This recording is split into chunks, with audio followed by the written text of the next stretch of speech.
সম্রাট এবং মুকুট শব্দ দুটো একে অপরের পরিপূরক, অথচ উনার সময় উনি ফুটবলকে শাসন করেও শুধুমাত্র শিরোপা শূন্যতায় সম্রাট খেতাব পাওয়া থেকে হয়েছিলেন বঞ্চিত। ইয়র্গেন ক্লিন্সম্যান বলেছিলেন, he knows what being the captain of Germany means.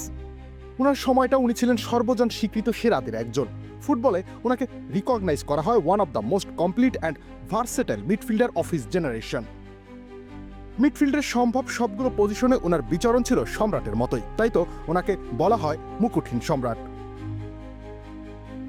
Michael বালাক ছিলেন এমন একজন কমান্ডার যাকে ছোট কাইজার উপাধি দেয়া হয়েছিল।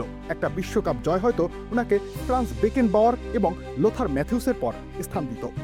2002 সালের বিশ্বকাপ কোয়ার্টার ফাইনাল এবং সেমিফাইনালে ব্যাক টু ব্যাক গোল করে দলকে যখন ফাইনালে তুললেন, ঠিক তখনই সেমিতে ওনার করা একটা ট্যাকলে জার্মানদের হৃদয় ভেঙে গিয়েছিল। আর এইটা ওইটা না, কাপড় ধোয়ার একটাই সলিউশন, চাকা অল ইন ওয়ান। ওই হলুদ কার্ডটিতে নিশ্চিত হয়ে গিয়েছিল বালাক আর ফাইনাল খেলতে পারছেন না। ফাইনালের আগেই যেন জার্মানরা আঁচ করতে পেরেছিলেন বিশ্বকাপটা ব্রাজিলই পেতে যাচ্ছে। বালাক ফাইনালে খেললে হয়তো 2002 সালে জার্মানরা নিজেদের চতুর্থ বিশ্বকাপটা জিতেও যেতে পারত, হয়তো ছোট কাইজার মুকুটের পাশাপাশি পেয়ে যেতেন ফুটবল সম্রাট উপাধি। ফাইনালে জার্মান দলের হয়ে বালাকের শূন্যতা ছিল চোখে পড়ার মতো। ফুটবলীয় মনোভাব এবং আগ্রাসনের ধারণা পেতে সাহায্য করবে তার এই উক্তিটি, we have to be very aggressive to go to the limit of what's legal. বালাকের পায়ে বল থাকার মানেই ছিল জার্মানরা নিরাপদ। দারুণ সব গোলের সম্ভাবনা তৈরি করতে কখনো চিকি পাস, কখনো দুর্দান্ত লং পাস, কিংবা কখনো নিজেই নিয়ে যেতেন আচমকা দূরপাল্লার জোরালো শট। কিন্তু কখন কি করবেন এটা ছিল প্রতিপক্ষের কাছে সবসময় ধাঁধার মতো। মধ্যমাঠে বল পাবার সব থেকে বেশি প্রাণবন্ত মনে হতো ওনাকেই।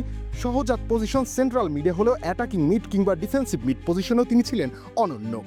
দলের প্রয়োজনে যে কোনো পজিশনে নিজেকে মানিয়ে নিতেন।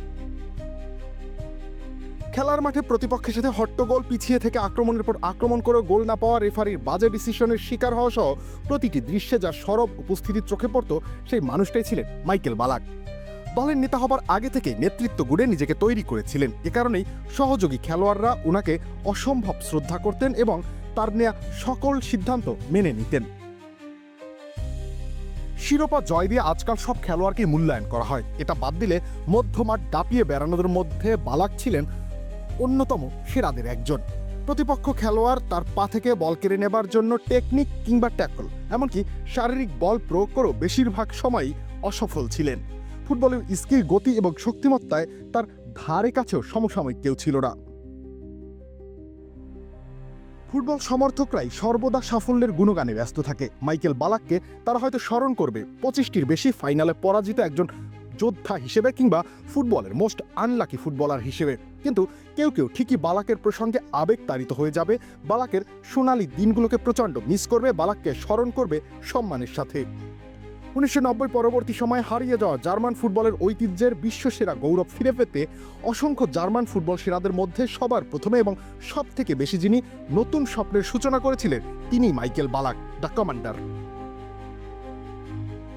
রবিউল ইসলাম রনি, খেলা 71।